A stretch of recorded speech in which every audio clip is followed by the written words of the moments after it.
అరే!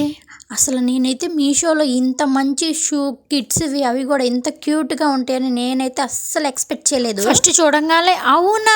నిజమా! అన్నట్టు నేను షాక్ అయ్యాననమాట. నిజమేనండి, చాలా బాగున్నాయి. బాగా వచ్చినాయి. అయితే షూ అయితే చాలా బాగా వచ్చినాయి. మా బాబుకైతే యాన్యువల్ డే ఉంది స్కూల్‌లో. అందరూ కూడా ఒకటే కలర్ అయితే ఆర్డర్ చేశారు. మనం మీషోలో కొంటున్నామంటే బట్టలైతే బానే ఉంటాయి. అలాంటిది షూ కొంటుంటే ఎలా ఉంటదో, కొంచెం మెటీరియల్ చీప్ క్వాలిటీ పెడతారేమో అని కొద్దిగా డౌట్ ఉండేది. వన్స్ ఒకసారి చూసిన తర్వాత చాలా బాగా అనిపించింది. నేనైతే హ్యాపీ. నిజం చెప్పాలంటే ఫస్ట్ నాకు కొద్దిగా డౌట్ ఉండేది. ఫోటోలు అయితే చాలా బాగున్నాయి. మనకి ఆర్డర్ వచ్చిన తర్వాత ఈ షూ ఎలా ఉంటాయా అని ప్యాకెట్ ఓపెన్ చేసి చూడంగానే వావ్, కలర్ సూపర్. అలా మెటీరియల్ కూడా చాలా సాఫ్ట్ గా ఉంది. పిల్లలు వేసుకుంటే కంఫర్ట్ గా కూడా అనిపించింది నాకు. చాలా మెత్తగా ఉంది. ముఖ్యంగా చెప్పాలంటే ధర చూసుకుంటే ఇంకా హ్యాపీగా అనిపించింది. ఇంత తక్కువ ప్రైస్ లో మంచి క్వాలిటీతో షూ వస్తుంటే ఎవరు వద్దనుకుంటారు చెప్పండి. నేనైతే ఇంకొకటి ఆర్డర్ అయితే చేయాలనుకుంటున్నాను. మా పెద్ద బాబుకి కూడా సేమ్ ఇదే ఆర్డర్ పెడదాం అనుకుంటున్నాను, సైజ్ మార్చుకొని. మీకు కూడా కావాలంటే లింక్ అని కామెంట్ చేయండి. ఇలాంటి మంచి మంచి రివ్యూస్ కావాలంటే మీరేం చేస్తారంటే నా వీడియోకి లైక్ చేయండి, అలాగే షేర్ చేయండి, సబ్స్క్రైబ్ చేయండి.